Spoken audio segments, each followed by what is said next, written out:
Hello friend, स्वागत है आपका fast job update YouTube channel पर। देखिए फ्रेंड, जो सीरीज चल रहा है चैप्टर वाइज ऑब्जेक्टिव और प्रीवियस ईयर का चल रहा है ना फ्रेंड, उसका 7वां चैप्टर है पादप समूह है।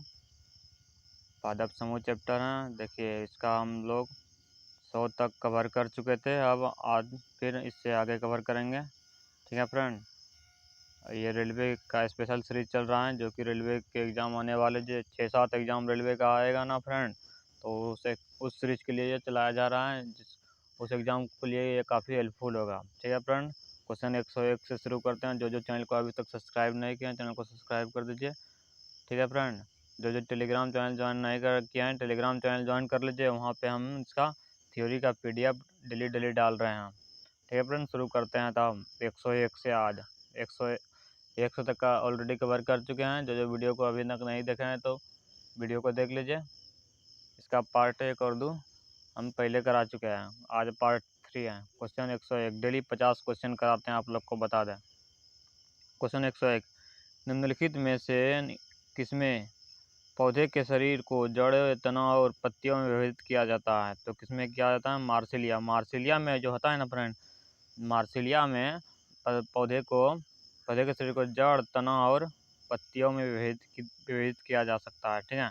क्वेश्चन 102, निम्नलिखित में से कौन सा पौधे थाइलोफाइटा समूह से संबंधित नहीं है? कौन सा पौधे फ्रेंड थाइलोफाइटा समूह से संबंधित नहीं है? तो इसका सही आंसर हो जाएगा मार्सिलिया जो है ना फ्रेंड, मार्सिलिया और थाइलोफाइटा समूह से संबंधित नहीं है। बाकी देखिए क्लेडोफोरा, यूथ्रेसिक्स और कारा, तीनों का तीनों क्या है, यानी कि थाइलोफाइटा से संबंधित हैं। क्वेश्चन 103, किसमें बेल्स प्रमुख जल संवाहक कोशिकाएं हैं? किसमें बेल्स प्रमुख जल संवाहक कोशिकाएं, किसमें बेल्स प्रमुख जल संवाहक कोशिकाएं हैं फ्रेंड? तो क्या हो जाएगा? एंजियोस्पर्म। देखिए ये चैप्टर काफ़ी कंफ्यूजिंग होता है और काफ़ी इंपॉर्टेंट है। देखिए ये कुछ इस एग्ज़ाम से, देखिए रेलवे एग्ज़ाम में भर भर के क्वेश्चन पूछा गया इस चैप्टर से। देखिए इसमें 200 प्लस क्वेश्चन है इस चैप्टर में, तो ये बहुत ही इम्पोर्टेंट चैप्टर रेलवे के लिए है, तो आप लोग इसको ज़रूर कवर कीजिए अच्छे से। क्वेश्चन 104, परागन। परागन किस समूह के पौधे का एक विशेषता है? परागन किस समूह के पौधे की एक विशेषता है? एंजियोस्पर्म। एंजियोस्पर्म पौधे की एक विशेषता है परागन। ठीक है। क्वेश्चन 105, एंजियोस्पर्म के प्रजनन भाग किसमें स्थित होता है? एंजियोस्पर्म जो होता है ना फ्रेंड, उसका जो प्रजनन भाग है कहाँ पे स्थित होता है? कहाँ पे होता है? पुष्प में स्थित होता है। ठीक है फ्रेंड, वीडियो कैसा लग रहा है आप लोग कमेंट बॉक्स में ज़रूर बताइएगा। अगर अभी तक चैनल को लाइक सब्सक्राइब नहीं किया तो चैनल को सब्सक्राइब जरूर कर लीजिएगा। क्वेश्चन 106, द्विनिषेचन का क्या गुण है? द्विनिषेचन का गुण किसमें पाया जाता है? आवृत बीजी में। आवृत बीजी में होता है जो फ्रेंड ना, द्विनिषेचन का गुण पाया जाता है। क्वेश्चन 107, देखिए SSC CPO में पूछा गया है, कितना घुमा फिरा के क्वेश्चन पूछा गया है। तो देखिए इसका क्या हो जाएगा? अनावृत बीजी एनजीओ जिसे जिम्नोस्पर्म बोला जाता है, को आमतौर पर किस प्रकार के बीजों के रूप में जाना जाता है? क्योंकि उनमें फूल नहीं लगते और उसके बीज एक विशेष अंडाशय में निहित होने के बजाय पौधे की प्रजनन संरचना की सतह पर विकसित होता है। तो इसका सही आंसर क्या हो जाएगा फ्रेंड? इसका सही आंसर हो जाएगा अनावृत बीजी। अनावृत बीजी जिम्नोस्पर्म एक आमतौर पर अनावृत प्रकार के बीजों के रूप में जाना जाता है। इतना ही याद रखना काफ़ी है। ठीक है फ्रेंड। क्वेश्चन 108, निम्न में से कौन सा एंजियोस्पर्म है? निम्न में से कौन सा एंजियोस्पर्म फ्रेंड? चीड़ जो है ना एंजियोस्पर्म है। तो क्वेश्चन 109, देख लेते हैं। अच्छी तरह से विभेदित प्रजनन तक के साथ पौधे जो अंततः बीज बनाते हैं वह क्या कहलाते हैं फ्रेंड? तो वह क्या कहलाते हैं? फेनरोगम कहलाता है। क्वेश्चन 111, वे आवृत बीजी पौधे जिसके बीजों में 2 बीजपत्र होते हैं उन्हें क्या कहा जाता है? उसको क्या कहा जाता है? द्विबीजपत्री पौधे बोला जाता है, द्विबीजपत्री पौधे बोला जाता है। क्वेश्चन 111, कौन सा द्विबीजपत्री पौधा है? कौन सा द्विबीजपत्री पौधा है? शकरकंद तथा बेल जो होता है ना फ्रेंड, द्विबीजपत्री पौधा होता है शकरकंद और बेल। ठीक है। क्वेश्चन 112, कौन सा एक बीजपत्री मोनोकॉट पौधा है? कौन सा एक बीजपत्री मोनोकॉट पौधा है? तो इसका सही आंसर क्या हो जाएगा? लहसुन। लहसुन जो हो जाएगा एक बीजपत्री मोनोकॉट पौधा है। क्वेश्चन 113, जड़ों की कोशिका में लंबे रोमों जैसे भाग को क्या कहते हैं? जड़ों की कोशिकाओं में लंबे रोमों जैसे भाग को क्या कहा जाता है फ्रेंड? रूट हेयर बोला जाता है। क्वेश्चन 114, अनावृत बीजी एंजियोस्पर्मिक पौधे के पत्तियों में किस प्रकार की शिरा रचना यानी कि बेंसन होती हैं? तो इसका सही आंसर हो जाएगा दो, यानी कि दो प्रकार की शिरा रचना बेंसन होती हैं। क्वेश्चन 115, किसके प्रजनन संबंधित भाग फूल में स्थित होते हैं? किसके प्रजनन संबंधित भाग जो होता है फूल में स्थित होता है फ्रेंड? तो इसका सही आंसर हो जाएगा एंजियोस्पर्म। एंजियोस्पर्म का जो प्रजनन भाग होता है ना, कहाँ पे स्थित रहता है? तो फूल में स्थित रहता है। क्वेश्चन 116, किसी पौधे के वानस्पतिक भाग क्या क्या होते हैं? किसी पौधे के वानस्पतिक भाग जड़, तना और पत्तियां होती हैं। जड़, तना और पत्तियां ही होती हैं, ठीक है। क्वेश्चन 116, पौधे के कौन सा हिस्सा गैसों के आदान प्रदान में सहयोग करता है? पौधे का कौन सा हिस्सा गैसों के आदान प्रदान करने में सहायता करते हैं फ्रेंड? पत्तियां। पत्तियां जो होता है ना फ्रेंड, पौधे के गैस के आदान प्रदान करने में सहयोग करता है। क्वेश्चन 117, पौधे में गैस का आदान प्रदान किसके माध्यम से होता है फ्रेंड? रखिए रंध्र। रंध्र किससे बोलते हैं? पत्तियां को ही बोलते हैं, ठीक है फ्रेंड। पत्तियों में ही छिद्र होता है जिसे रंध्र बोलते हैं।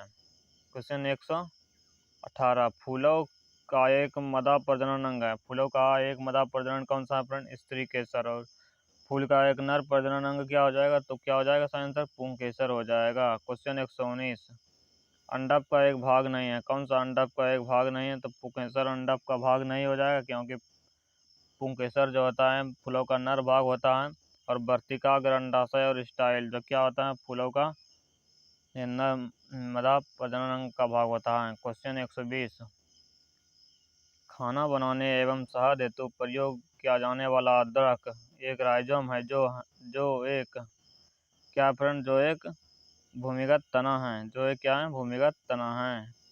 क्वेश्चन 121, हम आलू के पौधे का कौन सा भाग खाते हैं?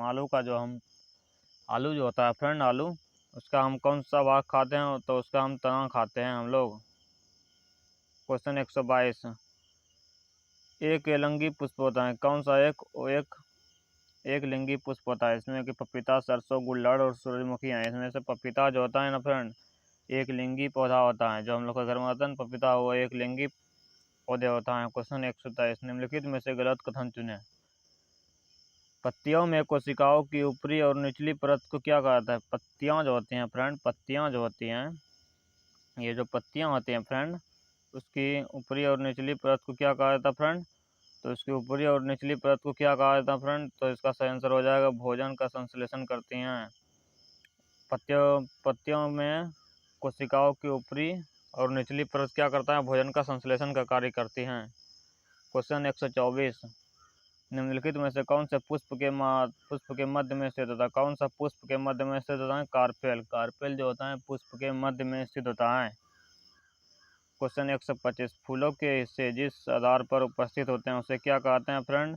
उसे कहते हैं पुष्पासन। उसे पुष्पासन कहा जाता है। क्वेश्चन 126, पादप के व्यासीय भाग से वाष्प के रूप में जल हानि को क्या कहा जाता है? तो इसका सही आंसर हो जाएगा वाष्प उत्सर्जन। वाष्प उत्सर्जन हो जाएगा। क्वेश्चन 127, पुष्प में स्त्री केसर के शीर्ष भाग को क्या कहा जाता है? पुष्प में स्त्री केसर के शीर्ष भाग को क्या कहा जाता है? वर्तिकागा या स्टिग्मा। वर्तिकागा या स्टिग्मा कहा जाता है। क्वेश्चन 128, किस पौधे के भाग में एक खाद्य भंडार के रूप में कौन सा कार्य करता है? क्या कार्य करता है? यानी कि बीज पत्र जो होता है ना फ्रेंड, पौधे के बीज में एक खाद्य भंडार के रूप में कार्य करता है बीज पत्र। क्वेश्चन 129, इनमें से किसे सामान्यतः फल के रूप में प्रयोग नहीं किया जाता है? सामान्यतः फल के रूप में प्रयोग नहीं किया जाता है फ्रेंड, तो टमाटर का उपयोग जो होता है फल के रूप में नहीं किया जाता है, लेकिन ये क्या है? फल ही है। तो आप लोग को ध्यान में रखना है।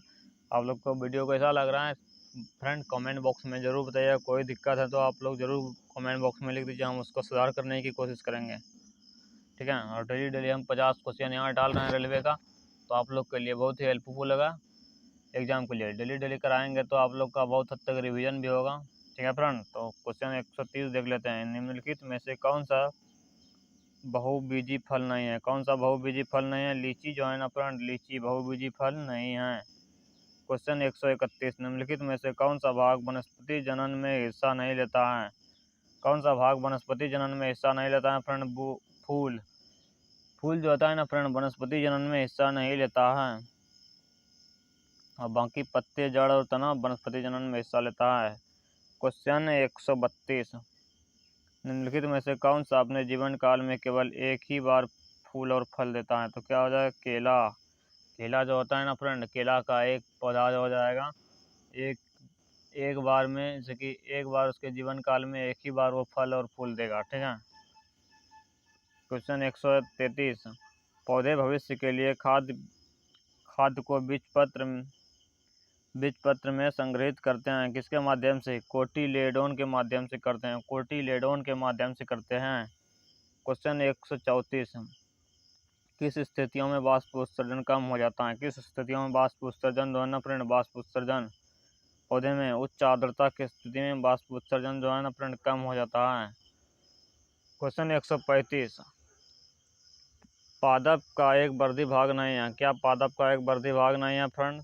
फल जो है ना फ्रेंड, पादप का एक वर्धी भाग नहीं है, बाकी पत्ती, जड़ और तना पादप का वर्धी भाग है। क्वेश्चन 136, गार्ड कोशिकाओं में क्या प्रभावित होने पर फूल जाते हैं जिससे स्टोमेटा का छिद्र खुल जाता है, यानी कि पत्ते का छिद्र खुल जाता है? तो क्या हो जाएगा? पानी। गार्ड कोशिकाओं में पानी प्रवाहित होने पर वह फूल जाता है। ठीक है, जिससे स्टोमेटा का छिद्र खुल जाता है। क्वेश्चन 137, निम्नलिखित में से कौन सा एक फलीदार पौधा है? कौन सा फ्रेंड एक फलीदार पौधा है? तो इसका सही आंसर हो जाएगा मटर। मटर जो होता है ना फ्रेंड, फलीदार पौधा है। क्वेश्चन 138, पौधे में जलवाष्प के रूप में जल हानि को क्या कहा जाता है? फ्रेंड, पौधे में जलवाष्प के रूप में जल हानि को क्या कहा जाता है फ्रेंड? तो क्या हो जाएगा? वाष्प उत्सर्जन। सिंपल सा क्वेश्चन है। देखिए आरआरबी जेईई में पूछा गया है। क्वेश्चन 139, यहाँ पर जितना क्वेश्चन करा रहे हैं ना फ्रेंड, सारा का सारा काफ़ी इंपॉर्टेंट, आपको हर एक क्वेश्चन करना मैंडेटरी है। देखिए हर एक क्वेश्चन मैंडेटरी क्योंकि सारा का सारा प्रीवियस ईयर में पूछा गया है किसी ना किसी रेलवे एग्जाम में या फिर कोई ना कोई एग्जाम में, इसीलिए आप कोई भी क्वेश्चन छोड़ने की भूल ना करें। आप अच्छे से ध्यान से पढ़िए। ठीक है, तो आप लोग के लिए बहुत हेल्पफुल होगा। क्वेश्चन 139, पौधे की जड़ें ऑक्सीजन कहाँ से प्राप्त करती हैं फ्रेंड? तो क्या हो जाएगा? मिट्टी के कणों के बीच मौजूद वायु अवकाशों से। क्वेश्चन 140, पौधों में देश अवशोषण और ऊपरी गतिविधियां जड़ों से पत्तियों तक पानी और खनिज लवण के संरचना में मदद करता है। तो क्या हो जाएगा? वाष्प उत्सर्जन हो जाएगा। क्वेश्चन 141, फोटोसिंथेसिस के किस स्तर पर ग्लूकोज का निर्माण होता है? तो किस स्तर पर ग्लूकोज का निर्माण होता है फ्रेंड? तो इसका सही आंसर हो जाएगा रोशनी पर निर्भर प्रक्रिया है, यानी कि फोटोसिंथेसिस जो प्रकाश संश्लेषण होता है ना फ्रेंड, किस स्तर पर ग्लूकोज का निर्माण करती हैं? तो जब उस पर सूर्य का प्रकाश पड़ता है ना, यानी कि रोशनी की निर्भर प्रतिक्रिया, यानी कि जिस पर जब सूर्य की प्रकाश पड़ता है ना, लाइट, तभी वो ग्लूकोज का उत्पादन करता है। क्वेश्चन 142, देश की प्रक्रिया में रक्षक कोशिकाएं शामिल होता है। किस प्रक्रिया में रक्षक कोशिकाएं शामिल होता है फ्रेंड? वाष्प उत्सर्जन। वाष्प उत्सर्जन प्रक्रिया में क्या होता है फ्रेंड? वाष्प उत्सर्जन प्रक्रिया में रक्षक कोशिकाएं शामिल होती हैं। क्वेश्चन 143, निम्नलिखित में से कौन सा प्रकाश संश्लेषण के लिए आवश्यक नहीं है? देखिए प्रकाश संश्लेषण के लिए आवश्यक क्या नहीं है friend? Oxygen. Very very important question, बहुत सारा एग्जाम में बहुत बार पूछा गया है क्वेश्चन।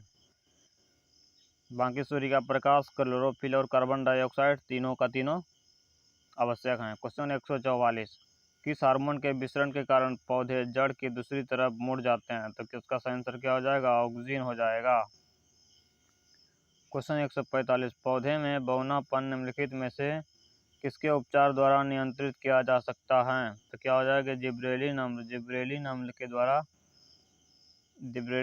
द्वारा नियंत्रित किया जा सकता है। क्वेश्चन 146, निम्नलिखित में से कौन सी प्रक्रिया कार्बन डाइऑक्साइड वातावरण से हटाती हैं? तो क्या इसका सही आंसर हो जाएगा? तो प्रकाश संश्लेषण हो जाएगा इसका सही आंसर। ठीक है फ्रेंड। क्वेश्चन 147, पौधे के मामले में मिट्टी से अवशोषित किया गया नाइट्रेट जो होता है मुक्त नाइट्रोजन में परिवर्तित हो जाता है। पौधे के जो मिट्टी से अवशोषण किया जाता है नाइट्रेट फ्रेंड मुक्त नाइट्रोजन में परिवर्तित हो जाता है। क्वेश्चन 148, किस विभाजन से संबंधित है? देखिए साइटोकाइनिन जो है कोशिका विभाजन से संबंधित है। साइटोकाइनिन जो है ना फ्रेंड कोशिका विभाजन से संबंधित है। क्वेश्चन 149, G18 का उत्पादन किस में होता है और इससे जाइलम से किस तक पहुंचाया जाता है जहां तक कोशिका विभाजन को बढ़ावा देता है? देखिए इसका सही आंसर हो जाएगा क्या, ये बी। G18 का उत्पादन कहाँ होता है फ्रेंड? जड़ों में होता है और इसे जाइलम से टहनी तक पहुंचाया जाता है जहां कोशिका विभाजन का बढ़ावा देता है। आज का लास्ट क्वेश्चन है फ्रेंड, अगले वीडियो में फिर कराएंगे। डेली हम 50 क्वेश्चन ही करा जैसे कि किसी के दिक्कत नहीं हो और अच्छे से याद कर सके डेली। अभी कोई एग्ज़ाम डेट भी नहीं आया है इसीलिए हम करा रहे हैं धीरे धीरे, ठीक है। तो जैसे ही एग्ज़ाम डेट आएगा तो जल्दी से करा देंगे। पहले बायोलॉजी ख़त्म करेंगे, उसके बाद केमिस्ट्री, उसके बाद फिजिक्स कंप्लीट करेंगे, ठीक है फ्रेंड। इसलिए आप लोग हमारे चैनल पर बने रहें। आगे आने वाले रेलवे के एग्ज़ाम के लिए बुक काफ़ी हेल्पफुल माना जाएगा, ठीक है। माना जाता है अभी भी, यानी कि हेल्पफुल बहुत होगा ये सीरीज जो हम चला रहे हैं। बिहार एसएससी का भी एग्ज़ाम होगा, उसमें भी बहुत बेनिफिट होगा आप लोग को। क्वेश्चन 150 आज का लास्ट क्वेश्चन है, ठीक है फ्रेंड। जो चैनल को सब्सक्राइब नहीं करें चैनल को जल्दी से सब्सक्राइब कर दीजिए और जो वीडियो को लाइक नहीं किए वीडियो को लाइक कर दीजिए। जो आप लोग देख लेते हैं लेकिन सब्सक्राइब नहीं करते हैं। क्वेश्चन 150, निम्नलिखित में से कौन सा पादप हार्मोन वृद्धि रोकता है? कौन सा पादप हार्मोन वृद्धि रोकता है? तो इसका सही आंसर हो जाएगा एसीबिक अम्ल। एसीबिक अम्ल जो होता है ना फ्रेंड, पादप वृद्धि हार्मोन को रोकता है, ठीक है फ्रेंड। तो वीडियो को यहीं पे क्लोज करते हैं, तब तक के लिए बाय, टेक केयर।